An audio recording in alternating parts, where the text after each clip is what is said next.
Ndabasuhuje yemwe mbaye nikaze ngo tugenda tubana umunsi ku wundi tuganira ku makuru atandukanye avugwa mu myidagaduro hano mu gihugu cy'u Rwanda na Amasimbi TV nawe giwe nitwurema Janvier tubana umunsi ku wundi ndi kumwe na Alpha kuri uyu munsi aho tugiye kuganira ku bwiza bwa bwiza rufumeze neza fresh.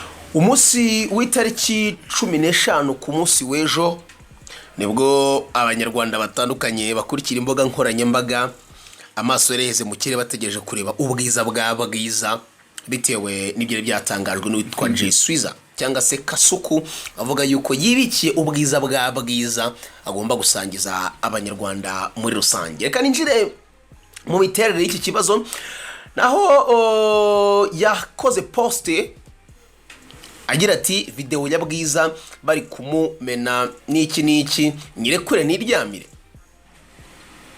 Iyo poste ya caption igira iti nimbona comment 200 ziyisaba murahita muyisanga kuri YOSE na Twitter yanjye. Iyo ni poste ya mbere ya KASUKU ya postinze byako kanya mu gihe nyuma y'igihe gito cyane uwitwa BWIZA yese ajya kuri Instagram story ye yanga kuri pfana ngo mutari pfana ariko agaragaza reaction ishobora kugaragaza kuko iyo video yaba ihari ya YOSE ahubwo uyu BWIZA yaba yaratewe ubwoba nuko iyi video yajya hanze. Yanditse agira ati shit bro nimba ina amafaranga byansaba nayo naguha so kora ibyo wumva bigushimishije kuri jye. Urukumva iryo jambo nimba ari n'amafaranga bro niba ari n'amafaranga byansaba ntayo naguha so kora ibyo wumva bigushimishije kuri jye. Yego bivuze ko uyu BWIZA atari guhakana ko ayo mashusho ahari. Yego ahubwo ayo mashusho aremeza ko ashobora kuba hari ahubwo akabwira KASUKU ngo nimba ubonera ibyo biri bukunezeze kora ibyo ushaka shyira hanze amashusho yanjye ndi mu mabanga y'abakuzi muri make. YOSE afashe iyo video iyo screenshot iyo story ya Instagram arangije ayishyira kuri wall ye ya Twitter ashyiraho caption igira iti ngaho da BWIZA official arabizi neza ko umuzigo mwifitiye ubwoba buramwishe ngo amafaranga hamwe abana bakote nigaramiye narababwiye ngo I'm back in business. Video y'iminota 3 ndayishyira kuri YOSE. Uri kubyumva? Video y'iminota 3 BWIZA ari mu biki tikunyoko vutu ari kumurya bari kumutikunyoko vutura niko njya numva abasore b'iyi minsi kumutikunyoko vutura tikuvutu nyoko. Aha arongera mu masaha make ashize yandika agira ati mubwira BWIZA ko niyongera guhamagara cameraman wanjye amubaza ubusa tutari bubyumve kimwe.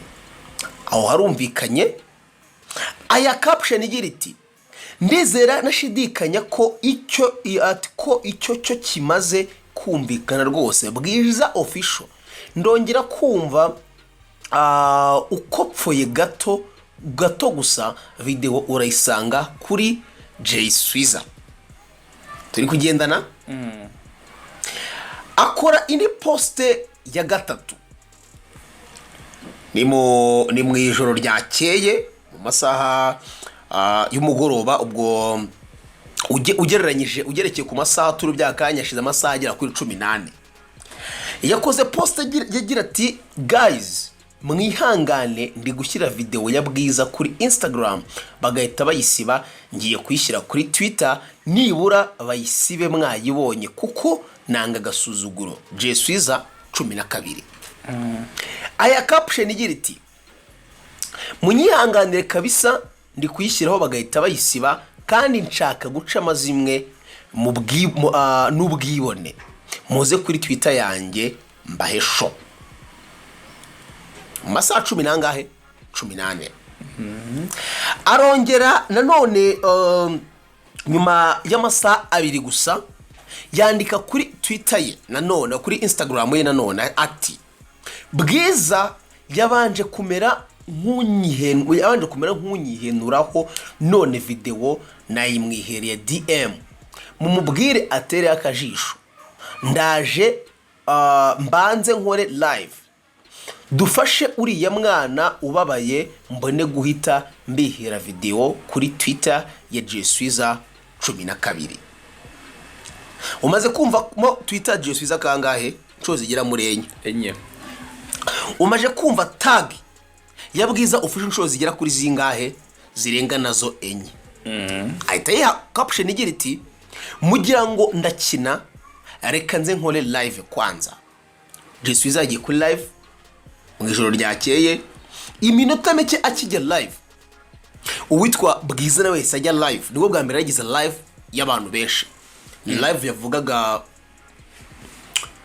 yaganiraga n'abantu bariko ibintu bidafatika usibye umukobwa umwe mumajije mu rurimi rw'icyongereza mubaza kubijyanye na video arimo gusambana koko nimba rero cyangwa se ari ibihuha uyu mukobwa yahiye ubwoba kugira icyo abisubizaho biramugora mbere gato yo gukina video wayibonye cyangwa ayibonye video wayibonye ku munsi w'ejo ikinyamakuru igihe.com cyanditse inkuru yanditswe n'umunyamakuru Emi Sengiyumva ku isaha y'isa 3:41 ni inkuru bahaye umutwe ugira uti BWIZA yategujwe ko amashusho ye ari gukora imibonano mpuzabitsina agiye gushyirwa ku karubanda k'inkuru ngicemo ni inkuru yanenzwe ubunyamwuga buke bw'ikinyamakuru igihe.com kuri Twitter byanatumye bamwe bavuga ati igihe cyavuye ku gihe ukiri hafi agisaba igisubire ku gihe yanditse agira ati BWIZA uri mu bahanzi b'abakobwa bagezweho mu Rwanda yategujwe ko ari amashusho amugaragaza ari gukora imibonano mpuzabitsina agiye gushyirwa ku karubanda turi kugendana umuntu uzwi ku mazina ya KASUKU ku mbuga nkoranyambaga niwe wateguje uyu muhanzi kazi ko isaha iyo ari yo yose ari bushyire hanze ayo mashusho ye kuko ngo ayafite mu biganza bye barakomeza bagira bati BWIZA kibona ayo magambo yarashyizwe kuri Instagram yifashishije urukudere rwa Instagram asubiza ko adatewe ubwoba n'ibyo uwo muntu ari kuvuga ati niba ari amafaranga byansaba ntayo nguha kora ibyo wumva bigushimishije kuri jye ubwo KASUKU nawe wese amusubiza agira ati arabizi neza ko umuzigo nkwifitiye ubwoba buramwishe ngo na amafaranga hamwe abana bakote nigaramiye uwo muntu yavugaga ko ari mu mashusho ya BWIZA amugaragaza ari gukora imibonano mpuzabitsina afite iminota 3 ibintu nk'ibi bisanzwe mu bahanzi ku buryo rimwe na rimwe hari ababikoresha babeshya bashaka kumenyekanisha gahunda zabo ni nako benshi bakeka ko ibi biri hagati ya BWIZA ndetse n'uwo witwa KASUKU gusa igihe yabonye ubutumwa umuyobozi wa Kikas Dr. Kintu Mohamed yandikiye umuyobozi ushinzwe abahanzi muri sosiyete uhuje imfura Jean Claude amubajije ibiri kuba ati none ibi ni ibiki mwakoze mutambwiye turimo kugendana yego ati none ibi ni ibiki mwakoze mutambwiye ni ikibazo cyumvikanisha ko niyo iza kuba ari kinamico byari gusaba ko baba babipanze nk'ikipe bose bazi ibigiye kuba reka nkomoze kuri akantu kanyuma kuba Dr. Kintu nyiri Kikas Music yandikiye uhuje imfura Jean Claude umuyobozi w'abahanzi muri Kikas Music amubaza ngo none ibi ni ibiki mwakoze mutambwiye guys Emi afite imbaraga zingana gute zo kureba message bwite y'umuntu yandikiye undi nimba koko ibi yabimwandikiye Dr. Kintu nabyo biri muri gahunda y'agatwiko kugira ngo base nk'abazibanganya ibimenyetso bagaragaze ko nagatwiko kabirimo for me yamwandikiye uretse nsubizemo kano kantu wumve gusa igihe yabonye ubutumwa ni message SMS umuyobozi wa Kikas Dr. Kintu Mohamed yandikiye umuyobozi ushinzwe abahanzi muri societe uhuje imfura Jean Claude amubaza ibiri kuba none se ibi ni ibiki mwakoze mutatubwiye ufite imbaraga zingana gute zo kureba direct message y'umuntu byaterwa na relationship afitanye kereka ari umugore we ku buryo bandika message bahuje password cyangwa baziranye kode y'ifungura telefone akayirebamo yamara kuyirebamo akabona ko yamaje ngo none ibi ni ibiki mwakoze mutambwiye kuba yaramwatsa amayinite akabwira nikize ko ari ibyo ngibyo bijyanye n'ibya BWIZA n'ibya GUSAMBANA yarabizi wenda basohoye indi video y'indirimbo cyangwa bagiye kurokita umuhanzi mushyashya batamubwiye reka twikomereze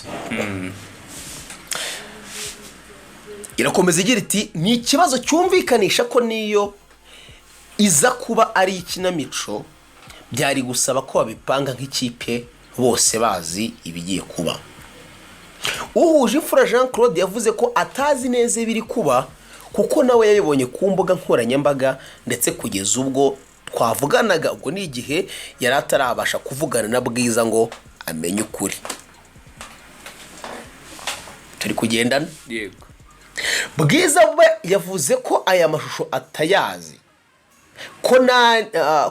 ko nta gitekerezo na kimwe ati nta gitekerezo na kimwe nyafiteho niyo mpamvu byanshyuhije umutwe gusa abaye anahare nyine ubwo ntacyo nabikoraho umva umwana uzi game ntago akana k'amashusho adahari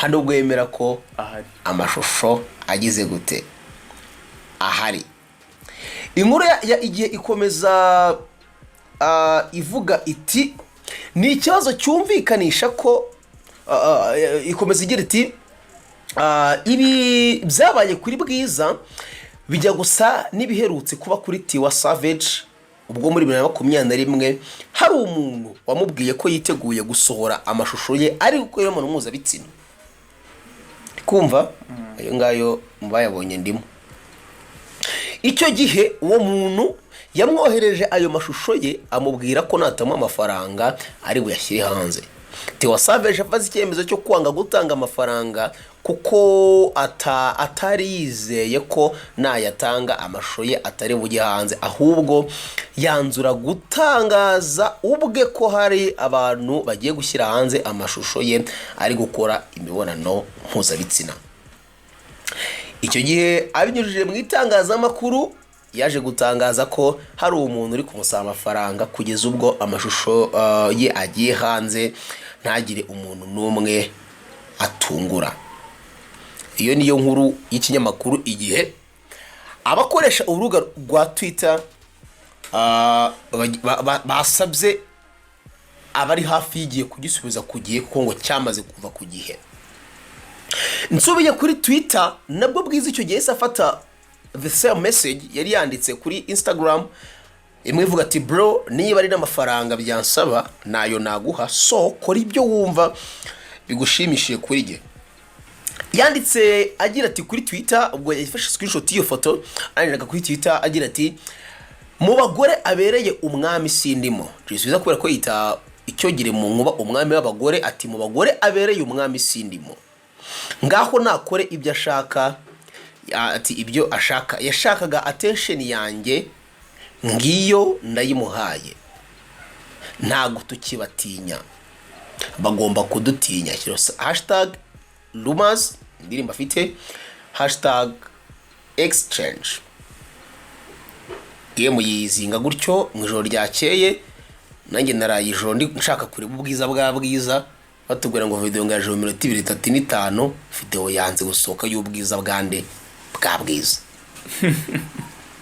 kano gakino urakabona uti ka show business aka gakino karashaje kandi baje bagahinduye bakagara nkuko kaos man nkuko nyine wenda hariya igihe yavuze ku byabaye n'ibyo isigaye avuga ibyo ubu ngubu by'abamwana ko kigomba guhindura to savage umuntu wabivuze we yabanje no kuyimwoherereza live urayibona yarabanje nayimuha amuha agakopi kwati fata fotokopa aho ngaho ndaje mfite original nkwereke gato njoyinga ho kandi ndahabye yabona ko umuntu n'ubundi ntiyakwizera ko nama amafaranga atari wishyire ku karubanda abona ko ashobora no kuyamuha akayishyiraho cyane hamwe n'ubundi akayishyiraho nk'umuntu w'umupro bati wa savage ararenze ahita bati n'ubundi mani gukora sexy nabirenze bwiza afite imyaka yo kuyikora umuco nyarwanda n'amahano oya sambanye se nibande batabikora abantu bakabona ubwiza bwa bwiza nyine ikibazo ahubwo no washyize ubwiza bw'ihanze abahanzi kazi mujye mwiyubaha muryamane n'abajama bari VIP murya gufata video rega bari mayibo rigerega mufata mwana byumvikanye urukundo uzi cyari cyo urukundo uzi ko mukundana mukibara nk'abasazi ubwo umuntu gukunda we mukifatira agashusho umuntu gukunda yashyira ubwiza bwa bwiza hanze kibihe byanyu hari igihe mufata agashusho muri mu bihe byanyu mwashobora kabishyira hanze se none ziyo mujwanye agashusho gafite urumva hakurikira iki ari nkagavajemo bishaka wabarimbwa nkagavajemo bishaka nyine baze kubu nyine warifashe bishaka ese uyu muntu yagucitse uramureka si ngombwa ngo mwandarike ako kinyuma yako yakamuhaye niyo byaba ari byo ko yakamuhaye bari mu rukundo nyine yakamuhaye ngajya kugapostinga ndi video se bari gukora ya romance tuvuge ko ari ndi bagiye kwa uploadinga nshyashya bwiza nta video ihari impamo y'Imana ntago video yabi hari ngamubwire ko riye aba yarabanje kubyitangarira bati bishobora kuba ihari nase tuvuge ko bwiza ari isogi biranashoboka Bwiza risugi umunyarwanda kazereka nta kinyuma barakurya ashobora kuba barakamuriye mwana yabukuriye mu gipangu nta mico mibi nk'iyanya afite mwana zinagaciyo z'umunyarwandakazi sibyo video mwana afite umuco impamvu yavuze kuriye ntago azi ishobora kuba idahari cyangwa ihari mu buryo bworoshye honestly speaking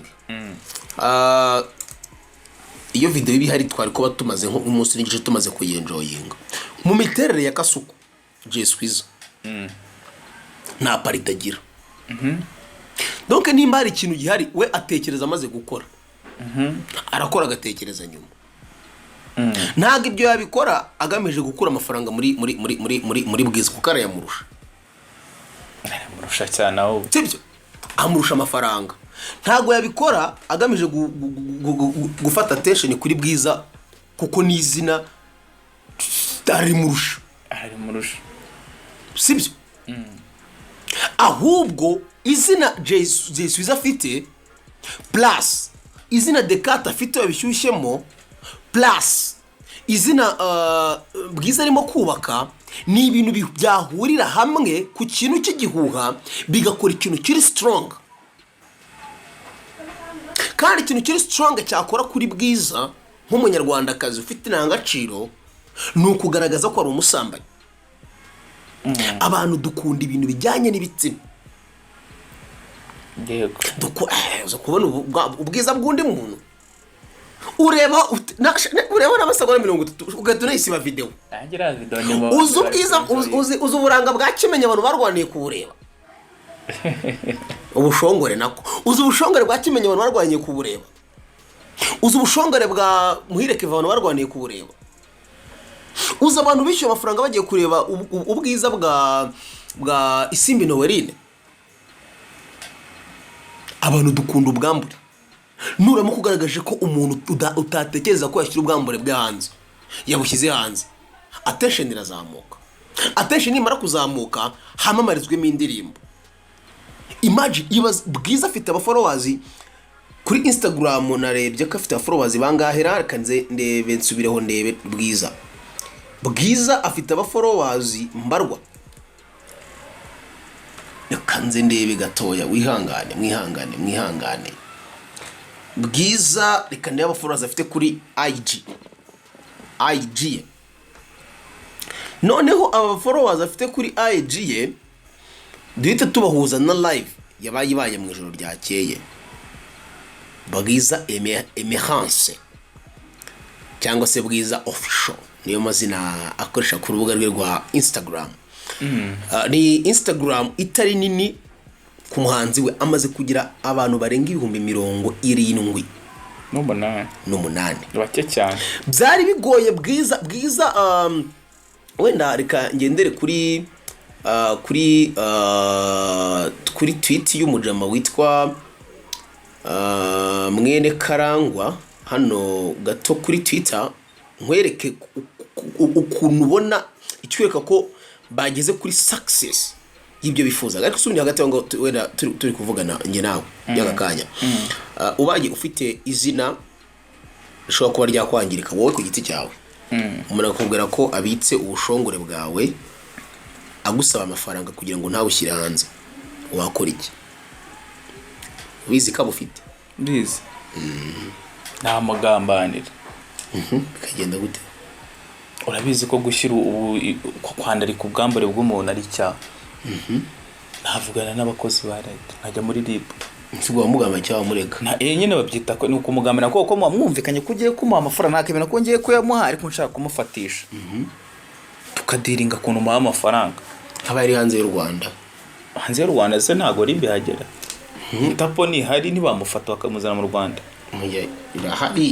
Irahari ariko barumva ari cya gitagurutsa international police kugira ngo bakemure iki cyaha se cyamba mbona kitagurutsa polisi mpuzamahanga.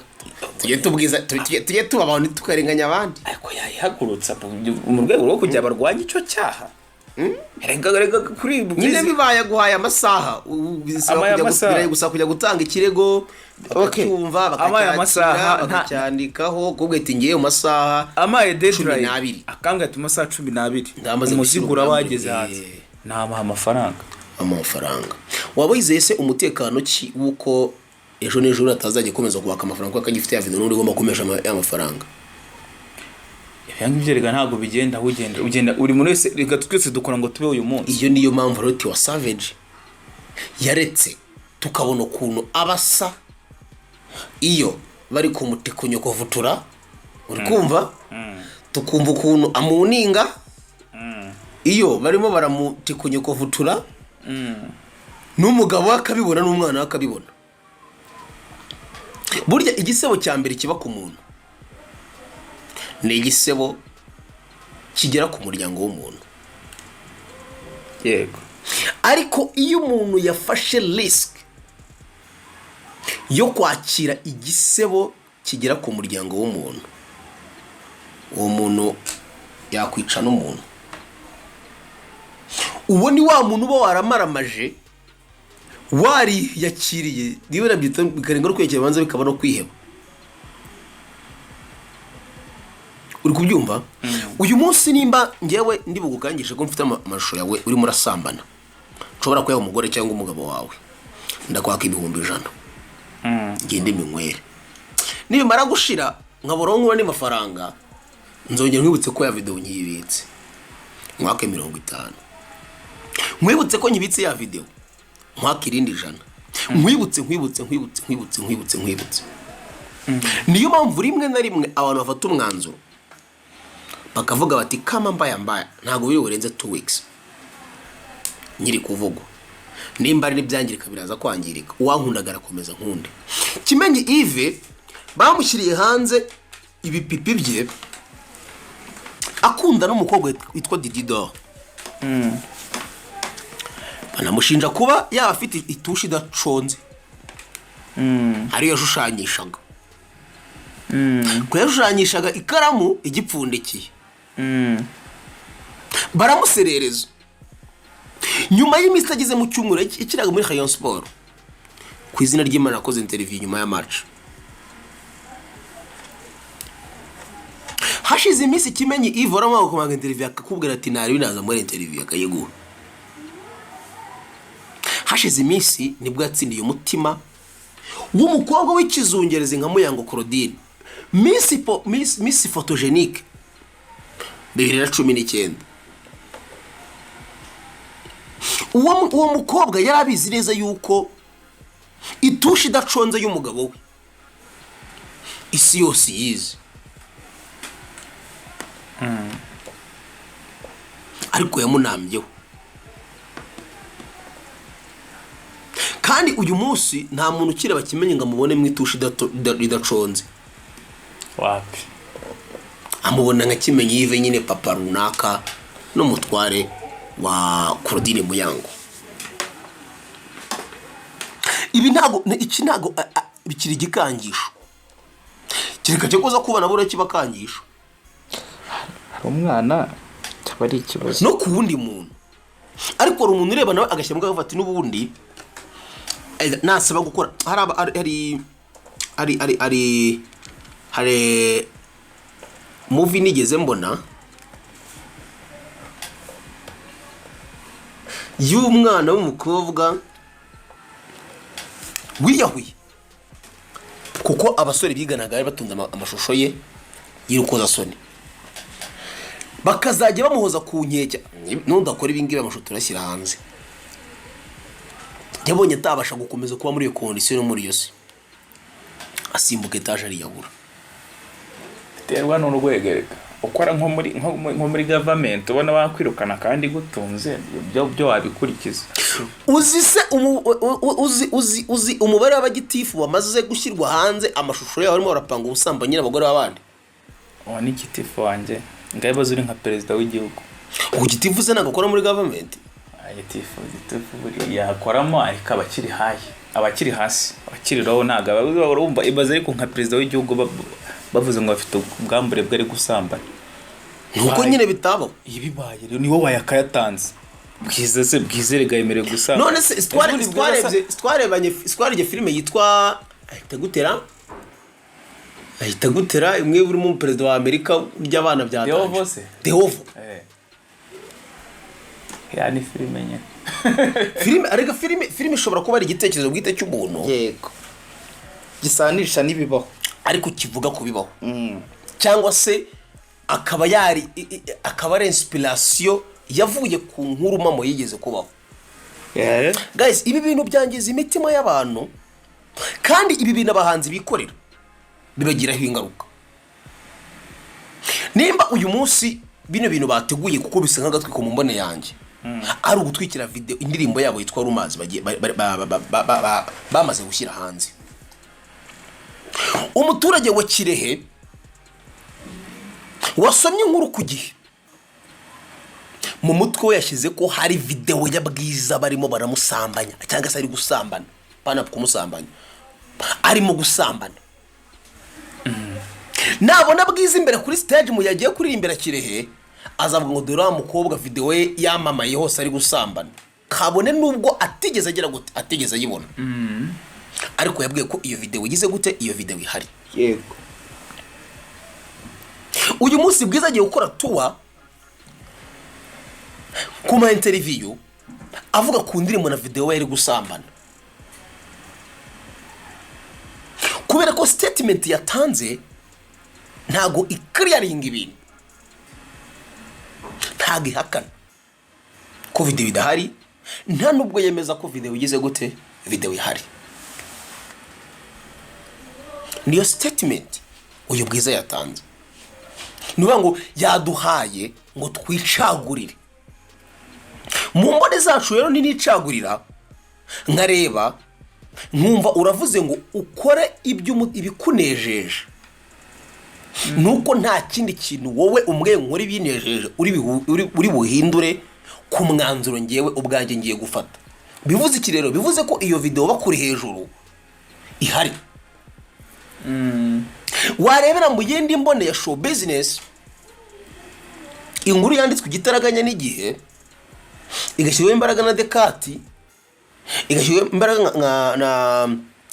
na KASUKU n'aba influencer bakomeye no mu gihugu cy'u Rwanda nka bimwe mu bintu ugiscrollinga media cyangwa social media uhita uhura nabyo ugahita utekereza akawe kuri icyo kintu.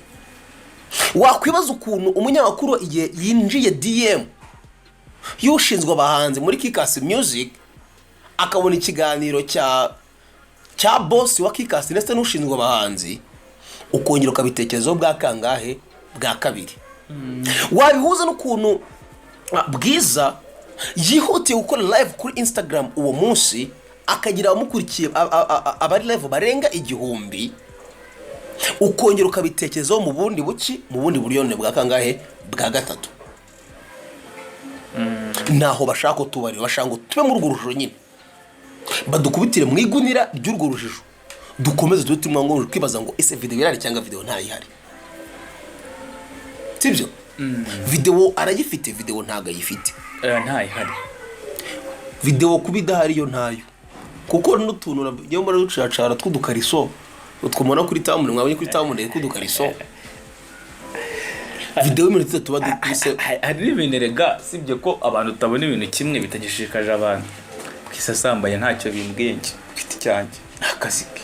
Nuko nonye nukureba sabikora byo kureba umuntu, sabikora se kureba umuntu atambaye yego byoza amaso ko ntacyo bivuze rwose.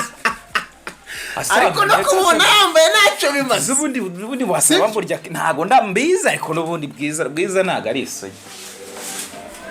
Ushobora kubiyakanya ukamwereka ko wamusugiye, ushingira ku cyo uvuga ko atari isugize. Uhingira ku cyo uvuga atari isugi. Ese yigeze ajya gupima. Wese waramupimye ubona ko atari isugi. Nagariye. Nyine ushingira ku cyo uvuga ko atari isugi. Ikintu nshingiraho. Nta muntu uvuga ibyo bintu adafite umuntu wamuri yakinyuma. Wowe kankubaza, wari wumva, reka nkubaza atari ibya social media, bari wumva ari umuntu wagiye kuvuga ngo nari yakinyuma. Kandi umuntu wiyubashye utabazwa muri ibyo bintu, kandi nabo muri showbiz arumva ari umuntu avuze ngo ngiye nari yakinyuma ari nagahongayira.